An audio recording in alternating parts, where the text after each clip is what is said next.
Okay, we're going to start Chapter 9, the Federalist Era. Nice picture of Abigail Adams there, John Adams' wife.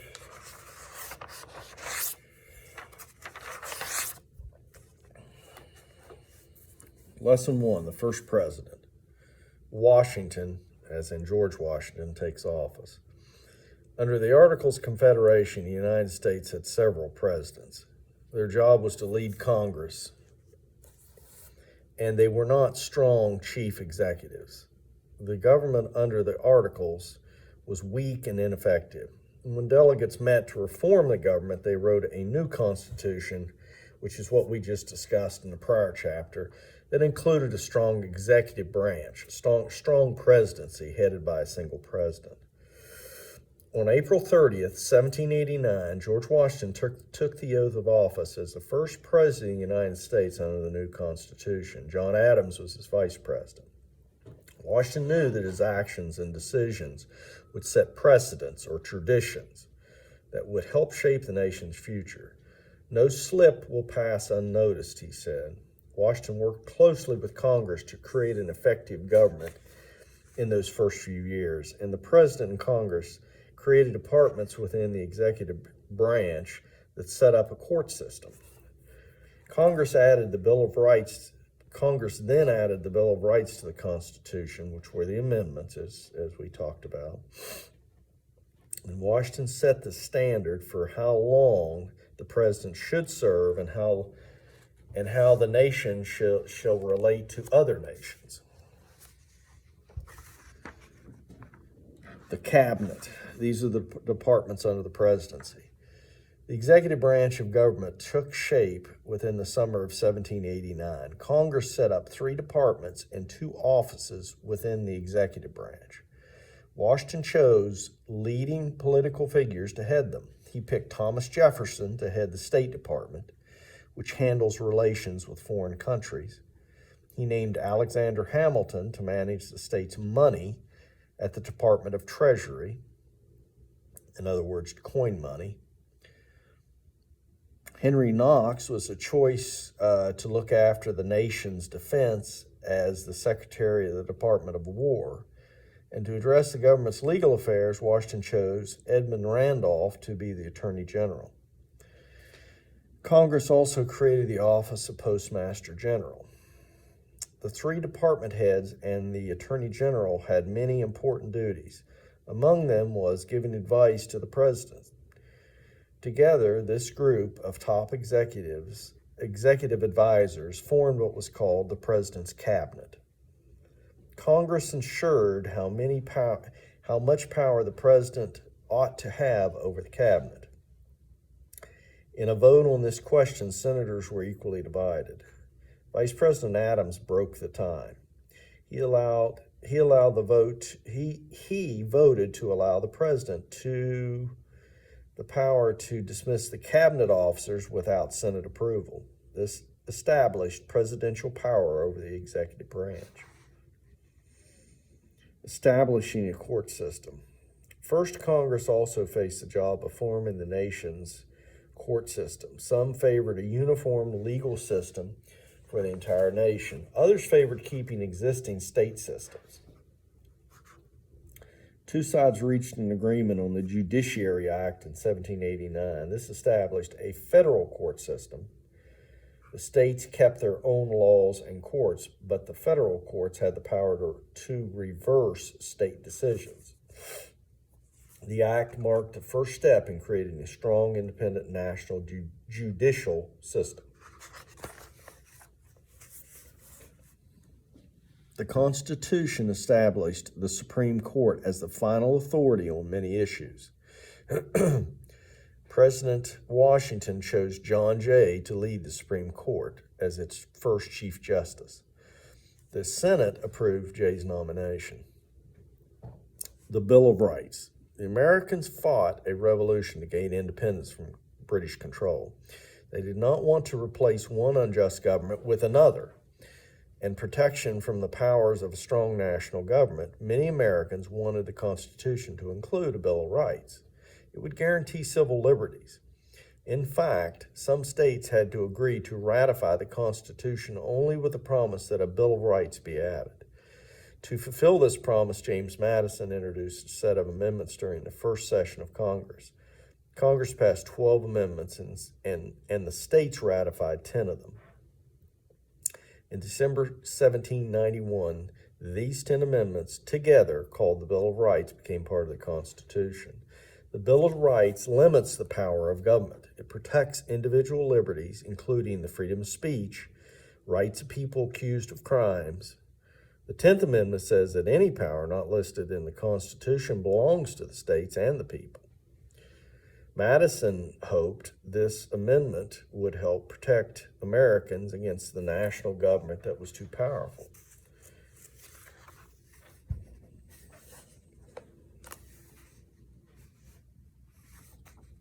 The new economy. As president, Washington focused on foreign affairs and military matters. He rarely suggested new laws and almost always approved the bills that Congress passed. For example, economic policies, the president depended on Alexander Hamilton, the Secretary of Treasury. Hamilton was in his early 30s when he took office, but he had both plans and clear policies in mind. Hamilton faced a difficult task. The federal and state governments had borrowed money to pay for the American Revolution, and now they owed millions of dollars to other countries and to the American citizens. And as a result, the nation faced serious financial trouble. Hamilton tried to improve the government's finances and strengthen the nation at the same time. And here's how he did it. Hamilton's plan. The House of Representatives asked Hamilton to make a plan for an adequate support of the public credit. This meant the United States needed a way to borrow money for its government and economy. To be able to borrow in the future, the government had to prove it could pay back the money it already owed. Hamilton proposed that the federal government take over and pay off the state's wartime debts. He argued that paying off the debt as a nation would build the national credit and make it easier for the nation to borrow money. Hamilton also believed the federal payments of state debts would give the states a strong interest in the success of the national federal government. The plan faces opposition. Congress agreed to part of Hamilton's plan to pay the money owed to the other nations. However, Hamilton's plan to pay off the debt owed to the U.S. citizens, to American citizens, caused protest. When borrowing money from citizens during the American Revolution, the government issued bonds. Bonds are notes that promise to repay the borrowed money in the future.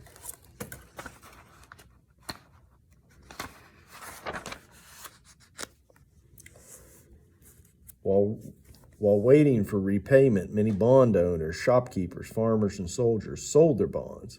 They accepted less money than the bond's stated value. Often, the buyers of the bonds were called speculators, people who risk money in making a larger profit in the future.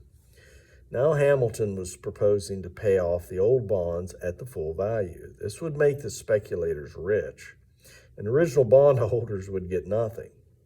Many people were upset by this idea, and one newspaper said Hamilton's plan was established at the expertise of national justice, gratitude, and humanity.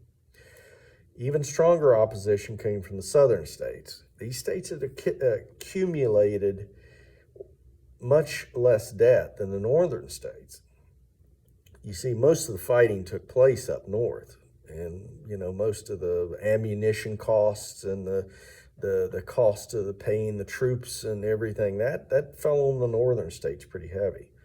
Several had already repaid their debts. Several of the southern states had already repaid their debts, yet Hamilton wanted the entire nation to pay all the debts together. Southern states complained about having to help pay another state's debt. Now here we have a compromise. It's called Compromise in a Capital. To win support for his plan, Hamilton worked out a compromise with Southern leaders. They voted for his plan to pay off the state debts. He would support locating the nation's capital in the South. Congress ordered a special district to be laid out between Virginia and Maryland along the banks of the Potomac. This was considered the South back then. There, George Washington chose the site for the new capital, later named Washington, D.C., in his honor. We don't really think of D.C. these days as the South, but back then it was the South. While workers prepared the new city, the nation's capital shifted from New York to Philadelphia. So it started out in New York, then it moved to Philly, and then to Washington, D.C., which kind of made these southern states a little happier since they were moving it a little farther south. A fight for a national bank. Hamilton asked Congress to create a national bank, the Bank of the United States. The proposed bank would hold government funds and make debt repayments. It also would issue a single form of money for use throughout the nation. At that time, different states and different banks issued their own currency. Having a national currency would make trade and all other financial actions much easier. Back then, it would be like West Virginia had their own dollars, and Ohio had their own dollar bills, and Kentucky'd have a whole different form of money. They'd have their own dollar bills. And one state's dollar bills weren't good in the other states to buy goods in the other state. And it was a difficult system, so they had to work out one standard currency. Madison and Jefferson opposed a national bank, believing it would help the wealthy. They argued that the Constitution did not give Congress the power to create a bank. Hamilton believed that the Constitution indirectly gave Congress the power to create a bank when it gave Congress the power to collect taxes and borrow money. Washington agreed, and Congress created the national bank. Tariffs and taxes. Hamilton believed that the United States needed more manufacturing. He proposed high tariffs, which are taxes on imports. Tariffs would raise money for the government and protect American industries from cheap goods coming in from foreign competition, foreign nations. The South had little industry and opposed such tariffs. Congress passed only low tariffs. Hamilton also called for national taxes to help the government pay the national debt. Congress approved several taxes, including tax on whiskey made in the United States. Hamilton's ideas created conflict, and Jefferson and Madison worried that Hamilton was building a dangerously powerful government run by the wealthy. They began to organize opposition to Hamilton and the policies he favored. Lesson 2, Early Challenges. Trouble in the new nation. Washington faced difficult challenges while in office. Britain and France were pushing the United States to get more involved in their conflict. President Washington stood firm against this pressure. Native Americans aided the British and the Spanish and fought westward advance of American settlers. And in addition, there was a growing unrest from within the American population. And here's one of the unrests. In other words, one of the an upset group of people who riot here, the Whiskey Rebellion. This is the first one. The new government wanted to collect taxes on some products made in the United States. In 1791, Congress passed a tax on the manufacture and sale of whiskey. Western Pennsylvania farmers were especially upset by this tax. Their anger turned into violence in July 1791, where an armed mob attacked a group of tax collectors and burned down buildings. This protest was called the Whiskey Rebellion. This alarmed government leaders, and they viewed it as a challenge to the power of government. Washington sent federal troops to meet the challenge. His actions sent a strong message to the public. The government would use force to maintain order. Challenges in the West. We don't think of the West back then as we think of the West today. We're not talking about Arizona and California and places like that in Wyoming. We're talking about western, Ohio was the West then, so just keep that in mind as I read here. Washington worried about ongoing Eastern or European interest in the Northwest Territory. The British and Spanish were trying to stir up Native American anger against American settlers in this region. The Northwest Territory was, if you can see, if you look at your diagram, that was a good portion of the state of Ohio, which we live in. That's what they were calling the Northwest Territory. Washington decided to use force, and he sent an army under General Arthur St. Clair to restore order in the Northwest Territory. And in November 1791, St. Clair's army met a strong Native American force led by Little Turtle, a Miami chief. More than 600 soldiers died in the battle, and it was the worst defeat of U.S. forces that ever suffered against Native Americans. Americans hoped an alliance with the French would help them achieve full control of the West. The possibility of French involvement led Great Britain to attack. Great Britain and French were really at odds back then. They were always fighting one another. In 1794, the British urged the Native Americans to destroy the American settlements west of the Appalachians. West of the Appalachians would be where we live right now. The British began building a new fort in Ohio. Native Americans demanded these settlers who were living north of the Ohio River leave the area, and in response, Washington sent Anthony Wayne, a Revolutionary War general, to the region.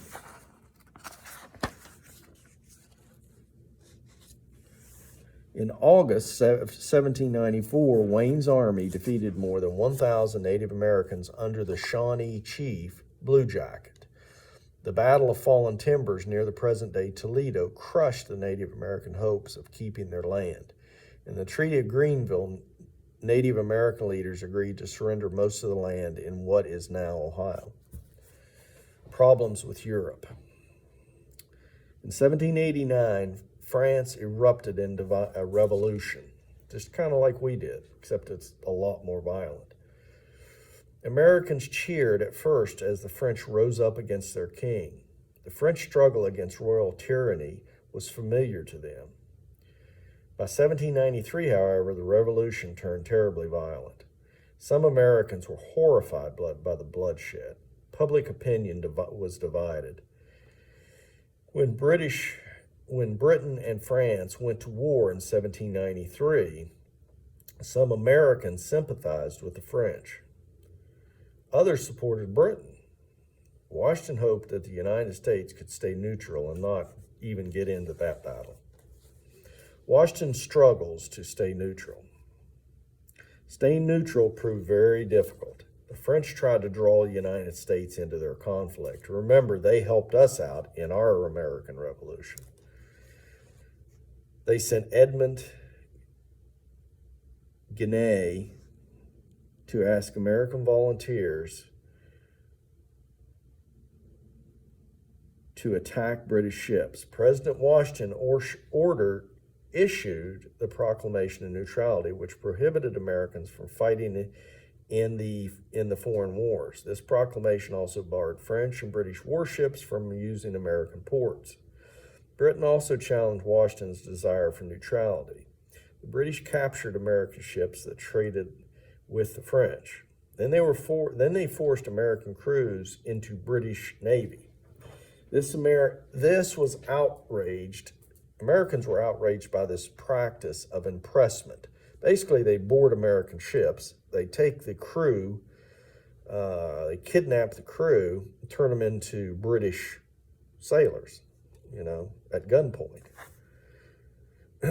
Washington sent John Jay, Chief Justice of the United States, to discuss a solution with the British. The result of this negotiation was called Jay's Treaty.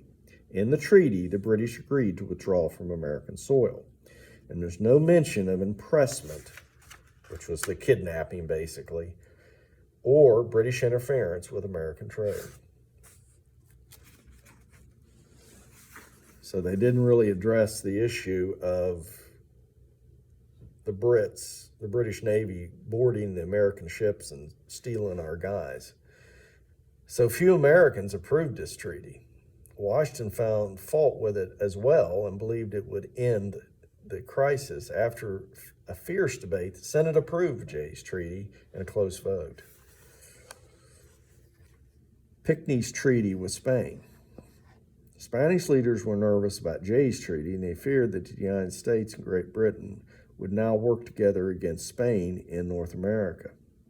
Washington sent U.S. diplomat Thomas Pinckney to Spain to settle differences between the nations, and in 1795, Pinckney's treaty gave the Americans free navigation of the Mississippi River and the right to trade in New Orleans. Washington leaves office. After 8 years, that's 2 terms, Washington decided not to seek a third term as president, and this is important. In his farewell address, Washington urged his fellow citizens to observe good faith and justice towards all nations.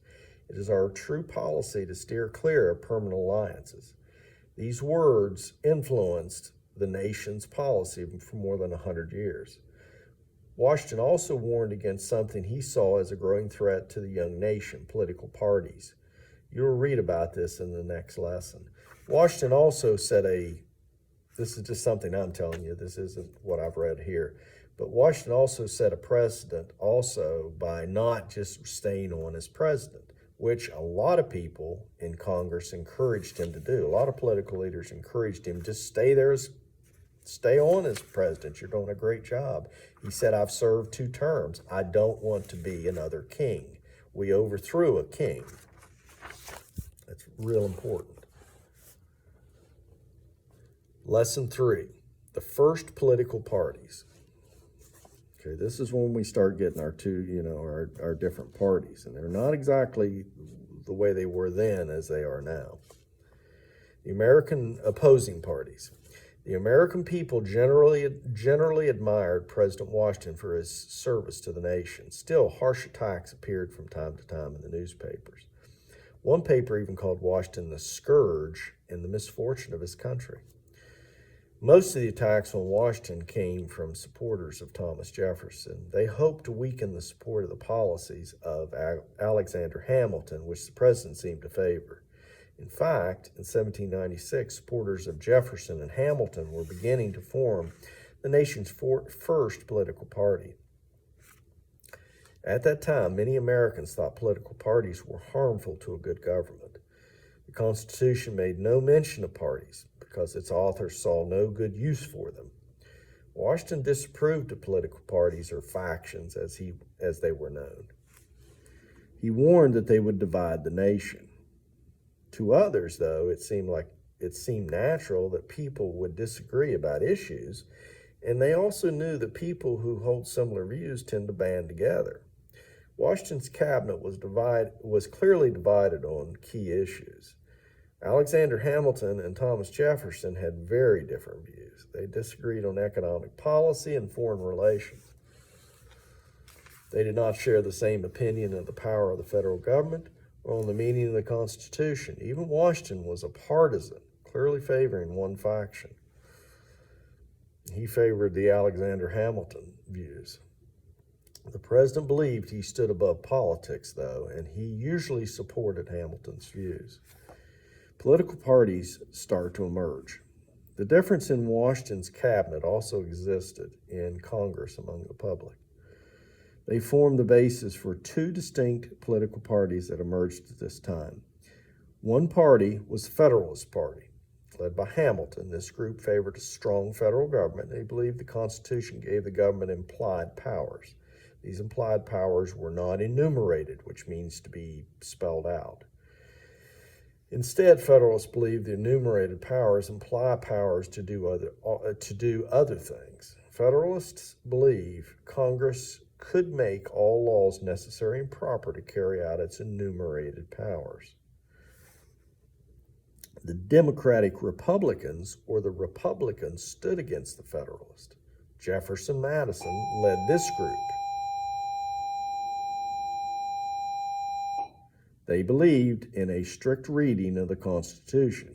They rejected the Federalist idea of implied powers, and they believed that congressional powers were limited to what is absolutely necessary to carry out the enumerated powers.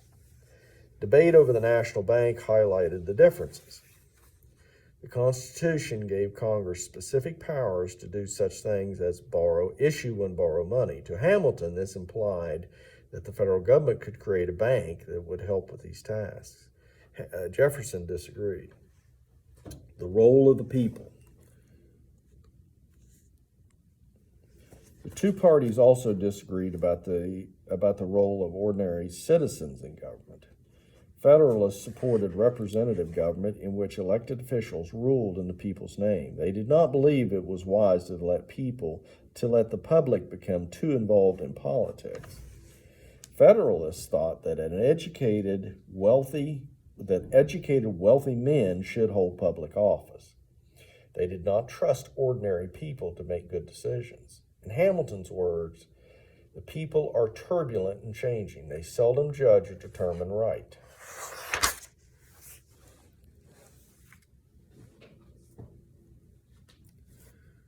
The Republicans feared a strong central government controlled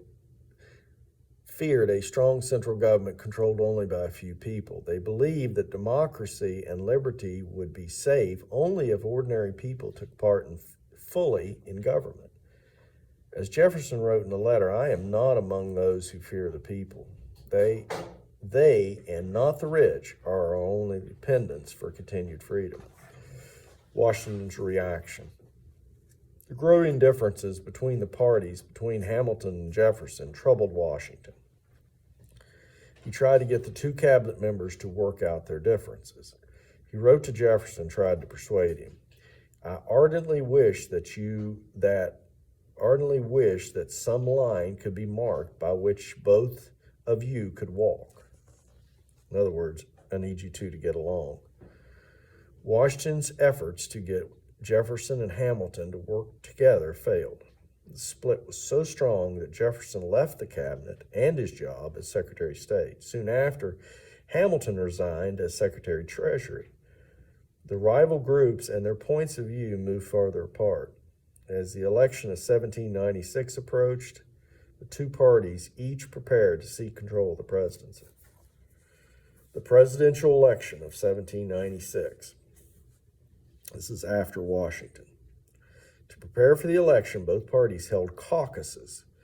At these meetings, members of Congress and other leaders nominated or chose their party's candidate for office. Each party chose two presidential candidates, and the electors voted for any two. The Federalists chose John Adams and Charles Pinckney. The Republicans chose Thomas Jefferson and Aaron Burr. There was no candidate identified as vice presidential candidate on the ballot. The Federalists carried the New England region, and the Republicans' strength lay in the southern states. Adams got 71 electoral votes, winning the election. Jefferson finished second with 68 votes. Under the rules of the Constitution at the time, the person with the highest electoral vote total, became the vice president. And that was Jefferson. The administration that took office on March 4th, 1797, had a Federalist president and a Republican vice president, which they were completely at odds with one another. John Adams as president. John Adams spent most of his life in a public service. He was well known as one of Massachusetts' most active patriots in the period before and during the Revolutionary War. He served 2 terms as vice president under Washington before becoming president. He's the second president of the United States. His time in office, however, was very troubled. The XYZ affair. The nation was in the middle of a dispute with France when Adams took office. The French viewed Jay's Treaty of 1794 as an American attempt to help the British in their war with France. To punish the United States, the French seized American ships that carried cargo to Britain. Adams sent a team to Paris to help resolve the dispute in the fall of 1797. French officials chose not to meet with the Americans. Instead, the French sent 3 agents who demanded a bribe and a loan from France from the Americans. The Americans refused. When Adams learned what had happened, he was furious. The president urged Congress to prepare for war. And in his report to Congress, Adams used the letters XYZ in place of the French agent's name. As a result, the event became known as the XYZ affair. Alien and Sedition Acts.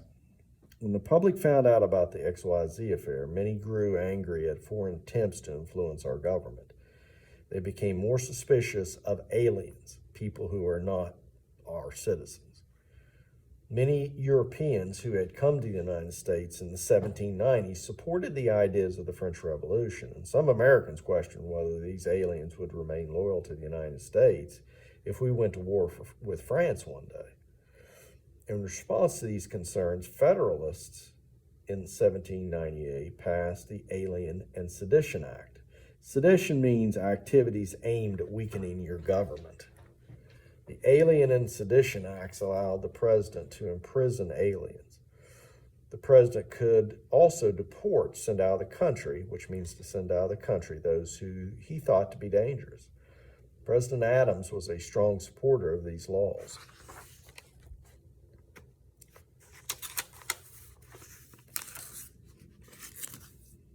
Domestic and foreign affairs.